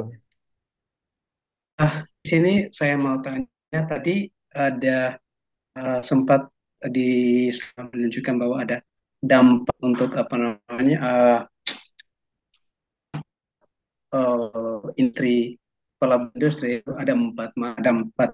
Di mana salah satunya adalah yang tadi sempat dijelaskan bahwa eh, untuk sandaran kapal itu kadang jadwalnya sudah ditetapkan, namun sandaran itu tidak sesuai atau tidak ada kepastian. Nah, bagaimana mungkin dari pengalaman Bapak, bagaimana uh, apa solusinya yang perlu dilakukan untuk membenahi masalah yang ketidakpastian ini? Itu yang pertama, Pak. Atau yang kedua itu uh, bagaimana pelabuhan kalau misalkan itu menghadapi tantangan perubahan seperti perubahan iklim ya, perubahan seperti kenaikan air laut itu solusinya atau bagaimana cara untuk bisa mengatasi hal tersebut. Terima kasih, Pak. Oke, baik. Terima kasih Pak Edmundo ya. Baik, terkait dengan ketidakpastian schedule kapal ya, dapat saya jelaskan di sini. Eh, Mungkin tadi sedikit di summarize tadi saya menyampaikan tentang update dari schedule. Jadi terkait dengan ketidakpastian kapal ini dari pihak terminal, dari pihak pelabuhan, eh, selalu kalau gini, kalau kita itu membuat schedule, biasanya kita weekly ataupun harian, daily maupun weekly. Tetapi yang sekarang kita lakukan itu sudah mandi. Artinya apa? Kita sudah memiliki forecasting itu tidak hanya harian dan minggu, tapi sampai 1 bulan. Dan pelayaran sudah kami wajibkan untuk mengirim schedule kapal selama 1 bulan. Contoh misalnya kalau sekarang di April, kami sudah mendapatkan, ataupun pelabuhan port itu sudah harus mendapatkan update schedule dari April sampai bulan Mei, bahkan sampai akhir Mei. Itu adalah salah satu upaya kita membuat sebuah map berting plan yang lebih eh, mengetahui atau lebih real, tergambarkan tergambarkan kondisi, misalnya kondisi pelabuhan, kondisi dermaga dan sebagainya pada saat schedule itu dibuatkan. Nah, shipping line kita minta mereka juga harus punya kolaborasi dengan kita, berkolaborasi untuk menghasilkan sebuah schedule yang akurat. Even itu nanti misalnya hanya 80%, tapi at least schedule yang dibuatkan oleh shipping line itu ke terminal itu sudah tergambarkan. Kita akan melihat kepadatannya seperti apa. Kita akan melihat kondisi pada saat peaks-nya. Jadi kita bisa membuat sebuah forecasting terhadap namanya workload terminal. Di situ akan kita bermain nanti, bermain terhadap manpower, bermain terhadap mengatur terhadap equipment, kemudian mengatur traffic, dan itulah yang biasa kami lakukan day to day selama ini, terutama menghadapi situasi yang tidak menentu ya, khususnya tidak menentu. Jadi mungkin itu apa yang kita upayakan dari terminal inisiatif yang langsung kita lakukan ke pihak customer khususnya di shipping line. Kemudian yang kedua pertanyaan terhadap perubahan iklim ya, terkait dengan kenaikan air laut. Memang ini kalau sudah bicara alam, memang Indonesia banyak sekali mengalami tantangan terkait dengan kondisi geografis. Jadi termasuk juga secara nature-nya. Contoh misalnya yang ada di Jakarta ataupun ya mungkin Semarang ya saya katakanlah, itu secara geografis maupun secara nature-nya itu lambat laun memang ketinggian air laut tidak bisa kita hindari karena pemanasan secara global itu menyebabkan air laut mulai naik. Nah, di sini tentunya kita harus bisa apa mengantisipasi. Contoh kalau kami di Siwai itu daratan itu khusus untuk yang paling utama sebenarnya bagaimana kita mensecure kargo, yaitu peti kemasnya. Nah, di Siwa itu sudah kita buatkan infrastruktur yang berupa setting plane. Setting plane itu seperti bantalan dengan ketinggian tertentu yang sudah kita hitung sampai misalnya 10 tahun yang akan datang itu setinggi-tingginya air laut pasang misalnya, itu masih bisa teratasi. Artinya tidak sampai menggenangi ataupun merusak kargo ataupun kontainer. Dan itu infrastruktur seperti itu yang sudah kita siapkan tentunya. Jadi beberapa antisipasi dilakukan khususnya di terminal itu dalam rangka apa? Melindungi, memprotek kargo, khususnya peti kemasnya. Dan itu sudah menjadi common practice, desain-desain terhadap lapangan itu, SIWA itu sudah kami buatkan. Nah, tentunya nanti akan membedakan sekali ya kalau kita bicara misalnya dari Semarang itu, kalau Semarang memang secara geografis sangat beda sekali case-nya. Dan tentunya harus ya tentunya ya proyek besar itu karena sudah merubah struktur utama dari dermaga, lapangan itu harus mengalami perubahan yang sangat signifikan. Nah, itu yang eh, selalu kami lakukan Pak Edmund. Jadi satu yang paling penting adalah melindungi peti kemasnya.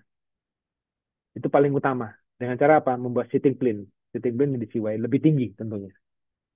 Oke, mungkin itu penjelasan dari saya ya, Baik, Pak Edmundo. Pak Edmundo. Pak Doni, kami izin satu pertanyaan lagi, masih sempat atau sudah ada kegiatan lagi, Pak? Silakan, masih ada nih, Nggih. Em, Pak Agustin. mohon maaf, Pak Agustin, tadi Pak Mahardika dulu, mungkin kalau boleh Pak Mahardika ingin bertanya, mungkin Pak. Nggih, silakan. Mohon Eh, maaf Pak Agustin, Ya, mungkin lain kali boleh disampaikan lagi. Silakan Pak Mahardika. baik, terima kasih Pak. Mohon maaf Bapak sebelumnya karena ini saya memang niatan saya adalah untuk belajar ekspor impor Pak, dan kebetulan memang webinar ini lewat di Instagram saya.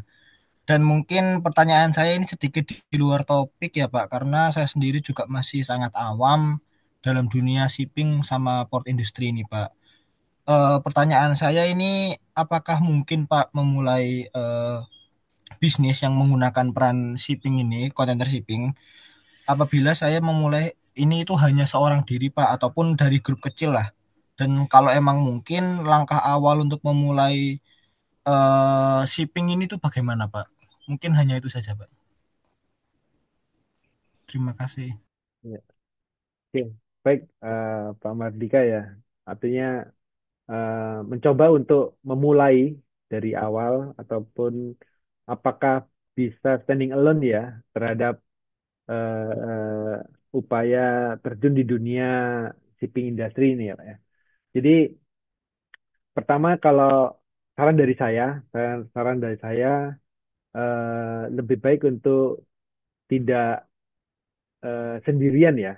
Karena begini, terkait yang ada di dunia logistik itu khususnya yang ada di shipping itu eh, apa misalnya gini, melakukan sebuah proses layanan dokumen misalnya, dimulai di sebuah dokumen, kemudian juga untuk layanan layanan terhadap ada nama staffing, stripping dan sebagainya, itu harus umumnya berbadan hukum.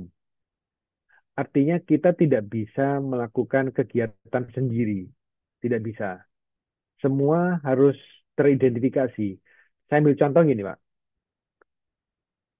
Salah kalau ekspor misalnya, satu cycle dari warehouse kemudian diangkat setelah staffing selesai, kemudian dilakukan pengiriman ke pelabuhan, itu menggunakan tracking.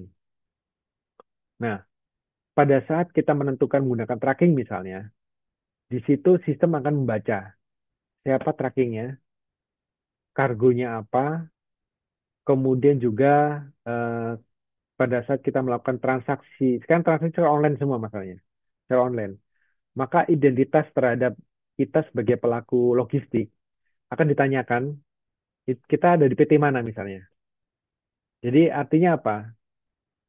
Dari sisi pelabuhan, dari sisi custom, pabean misalnya, itu semua harus menggunakan eh, apa pelaku industri yang berbadan hukum. Nah, berangkat dari situ, kalau dari saya sarankan bahwa eh,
Oke, mohon maaf, suara saya apakah sudah terdengar? Jelas, Pak. Oh, oke, maaf. Ternyata habis tadi baterainya. Oke, saya lanjutin lagi ya Pak Mardika ya, maaf. Jadi saya ulangi lagi bahwa terkait dengan peran kita di dalam industri, di mana semua proses yang ada di dalam eh, layanan terhadap misalnya ekspor, impor, kemudian pengurusan dokumen, semua harus melalui proses legality. Nah, ketika kita harus mulai dari awal, saya menyarankan lebih baik Pak Mardika bisa bergabung pada salah satu stakeholder yang ada di logistiknya. Misal, apakah itu ada di forwarding, apakah itu yang ada di trucking company, apakah itu yang ada di sisi warehouse-nya, itu lebih baik. Karena semua proses yang ada di dalam logistik sekarang itu semua menggunakan sistem online sekarang. Sistem online dan semua terregister. Contoh misalnya kalau masuk ke pelabuhan, akan di akan ditanyakan terkait dengan sebuah eh, nama atau industrinya. Misalnya dari eksportirnya, shippernya, konsaininya itu akan ditanyakan. Dan itu biasanya sekarang sudah terregister. Jadi misalnya eh, pengiriman peti kemas misalnya yang masuk ke pelabuhan, itu database itu sudah muncul berupa nama-nama yang berbadan hukum. Nah, disitulah Pak Marika bisa berperan misalnya untuk tergabung di salah satunya. Ya, mungkin itu pendapat dari saya Pak Marika ya, supaya nanti terkait dengan container shipping ini akan lebih jelas sekali dunia logistiknya seperti apa. Ya mungkin bisa semoga bisa menjawab dari pertanyaan tadi Pak Terima Marika. kasih Pak menjawab Pak. Ya, ya, Satu pertanyaan lagi terakhir boleh, Pak? ya, silakan. Mungkin tadi Pak Agusin ya. Iya, betul. Pak Hubert, silakan pertanyaan terakhir ya, Pak. Oh ya, Pak Hubert. Silakan Pak, silakan. Terima kasih kesempatannya dari Pak Ivan. Ya, salam kenal Pak Doni. Saya Ya, salam kenal.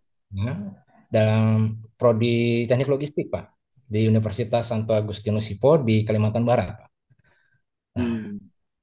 setelah saya mengikuti materi yang Bapak bagikan, itu sangat baik begitu, Pak, dan menunjang juga untuk pengetahuan saya juga dalam pengajaran juga.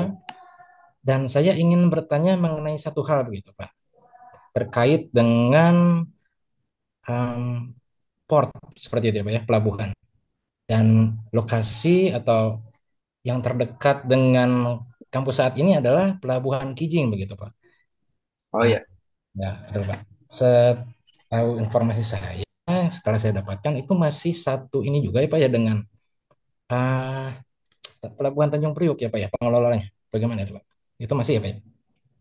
ya. Jadi kalau Pelabuhan Kijing itu adalah salah satu grup yang ada di dalam Pelindo, Pelabuhan Indonesia. Pengelolaan ke Pelabuhan Kijing itu di bawah Pelindo, di bawah subholding SPTP itu. Oke, Betul sekali, satu grup itu. satu grup ya Pak ya. Nah, saya ingin bertanya seperti ini Pak. Masih berkaitan dengan materi yang Bapak sampaikan tadi. Saya ingin bertanya nih secara mungkin agak lebih internal gitu ya ke organisasi yang tempat Bapak bekerja gitu. Dari sudut pandang Bapak, apa yang saat ini bisa menjadi potensi dan apa yang menjadi kendala pelabuhan yang ada khususnya di Indonesia ini yang saya maksud di sini adalah Pelabuhan Kijing dan juga Tanjung Priok. Nah, jadi apakah dalam tata kelolanya yang saat ini masih bisa bertahan dengan kondisi yang saat ini sedang dilakukan gitu tata kelolanya, manajemennya, atau ada beberapa hal yang bisa ditingkatkan gitu Pak, dioptimasi, baik itu dari Priok. Saya ingin tahu begitu Pak, saya pengen tahu insight-nya gitu dari sudut pandangnya Pak Doni sebagai Direktur Operasional. Menurut pendapat Bapak saja gitu, saya ingin tahu. Iya, Oke, baik. oke baik. Terima kasih Pak Hubert ya atas pertanyaannya dan mungkin kalau di Pontianak pastinya Pelabuhan Kijing ini adalah salah satu pelabuhan yang menjadi cikal bakal pintu gerbangnya Kalimantan Barat ya, khususnya untuk ekspor maupun impor ya. Jadi kalau kita melihat, saya akan melihat historikalnya dulu Pak, Kijing. Jadi Kijing itu dibangun untuk menjawab eh, perkembangan industri, khususnya yang ada di Kalimantan, yang ada di sisi barat. Nah, secara geografis sebenarnya potensi yang ada di Kijing itu luar biasa. Kenapa? Tidak semua pelabuhan di Indonesia itu memiliki potensi yang bisa eh, disandingkan untuk bersaing dengan dunia luar. Karena kalau bicara Tanjung Priok misalnya, ataupun TPS yang di Surabaya, Tanjung Priok maupun Surabaya itu desainnya adalah original port. Jadi original port itu artinya pelabuhan yang didesain untuk ekspor dan impor saja. Kalau belajar dari dunia port yang ada di dunia, port itu ada yang lebih berkembang ketika dibuatkan berdasarkan kebutuhan yaitu hub. Contoh Singapura. Singapura secara industri itu kecil. Industri Singapura itu paling sekitar nggak sampai 5%. Karena Singapura bukan negara geografis kayak Indonesia yang memiliki potensi besar untuk ekspor impor.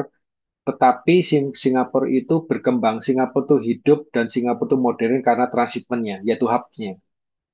Hampir saya katakan 90% itu karena transitmennya dari seluruh dunia masuk ke Singapura. Tapi kalau original portnya Singapura sangat kecil karena industri Singapura sangat kecil sekali karena tidak ditopang oleh geografis maupun wilayah yang luas kayak Indonesia. Nah, kembali ke Kijing. Kijing itu potensi besar. Potensi besarnya adalah pertama dari sisi kedalaman laut. Kedalaman lautnya tuh kalau nggak salah sampai minus 16 Pak ya. Ya kalau nggak salah ya. Karena itu pelabuhan yang sudah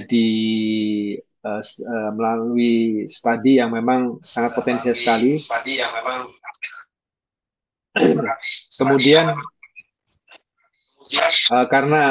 karena memiliki potensi yang besar terhadap kapal, maka sangat besar sekali kapal-kapal besar itu bisa masuk ke Kijing. Nah, beda jauh dengan misalnya ke Surabaya. Ambil contoh, Surabaya mungkin draftnya nggak sampai minus 16. Surabaya mungkin paling nggak, kalau nggak salah 14-an itu. Bahkan mungkin kurang. Tapi Kijing, pelabuhan alam, bisa sampai minus 16. Artinya memiliki potensi untuk disandarkan kapal dengan kapasitas yang besar, bisa sampai di atas 10.000 ton. Bisa di atas, maaf, bisa di atas sampai 10.000 tius. Dan itu kalau secara logik itu nggak kalah sama kapal-kapal yang sandar di Singapura. Nah, yang menjadi kendalanya di Kijing itu apa? Industrinya. Sekarang mungkin kalau Pak Hubert bisa lebih paham ya daripada saya, berapa banyak sih industri yang ada di daerah sana? Paling industri alamnya ya, dari perkebunan yang paling besar. Dan seberapa besar industri yang ada di eh, perkebunan misalnya, itu yang akan menjadi dominasi terhadap ekspornya nanti. Nah, kalau bicara alam, tentunya eh, besar sekali potensinya. Tetapi kalau belajar dari apple to apple dengan pelabuhan yang lain, volume ekspor impor itu nggak cukup menggunakan alam. Tapi kita menggunakan manufacture yang misalnya FMG, misalnya elektronik, misalnya manufacture yang lain. Dan itu yang akan membuat pelabuhan itu berkembang. Membuat pelabuhan itu bisa tumbuh. Nah, artinya bahwa kendala yang ada di Kijing itu mungkin harus ditingkatkan ataupun ditopang dengan hinterland yang cukup, untuk membuat pelabuhan itu besar. Kalau pelabuhan itu besar, pelabuhan itu bisa punya growth, biasanya secara market seperti shipping land, dia akan masuk. Tapi kalau nggak ada growth-nya, nggak ada marketnya, kapal tidak akan pernah masuk karena kosnya terlalu besar. Dan ini adalah challenging yang ada di Kijing saat ini. Nah, tentunya tata kelola yang ada eh, di manajemen, terkhususnya bagaimana untuk mengoptimalisasi Kijing ini, tentunya ya, ada dua nih Pak. Kalau saya pendapat ya, satu dari sisi pengelola pelabuhan, khususnya yang ada di Pelindo, itu pasti akan meningkatkan fasilitasnya. Misalnya penambahan kren, fasilitasi Y-nya, itu pasti harus ditambah. Tetapi tidak cukup itu. Pemerintah daerah harus melihat potensi industrinya. Jangan didiamkan. Kalau industri itu nggak berkembang, mau bikin pelabuhan besar kayak apapun nggak akan bisa maju. Karena apa? Marketnya itu yang paling memegang peranan. Kalau marketnya tumbuh, pelabuhan akan tumbuh. Jadi emang harus harus sinergi, harus inline antara dua-duanya, Pak. Pemerintah dalam ini Pelindo hanya memberikan investasi, tapi yang pemerintah daerah yang memiliki peran besar untuk menaikkan pelabuhan itu menjadi sebuah value yang tinggi. Mungkin itu penjelasan dari saya, Pak Edward ya. Ya, terima kasih banyak Pak Doni untuk penjelasannya. Iya. Baik, ya, sama-sama. Terima kasih. Silakan Ya. Pak Ivan. Oke, terima kasih banyak Pak Hubert. Terima kasih banyak Pak Doni untuk malam hari ini sudah membagikan banyak sekali pengalaman yang bermanfaat buat kami. Semoga Bapak berkenan lain kali kalau kami ganggu lagi untuk kami belajar, Pak. Baik, siap. Sekaligus Silakan. oke, mewakili dosen, mahasiswa, segenap besar keluarga teknik industri Ubaya, kami mohon maaf untuk segala kekurangan dalam penyelenggaraan. Juga Bapak Ibu peserta yang sudah hadir, terima kasih. Kalau ada masukan terkait topik lanjutan yang akan sebaiknya kita bahas, silakan disampaikan di form evaluasi atau form presensi yang sudah disampaikan. Nanti akan kami koordinasikan kembali. Terima kasih Pak Doni, Bapak Ibu. Semoga sehat selalu. Baik, Selamat malam. terima kasih Pak Ivan dan semuanya. Bu Amelia, terima kasih Ya, terima kasih Pak Doni. atas kesempatannya. Kami dengan senang hati Pak dapat banyak ilmu Pak. Sama-sama, Ibu.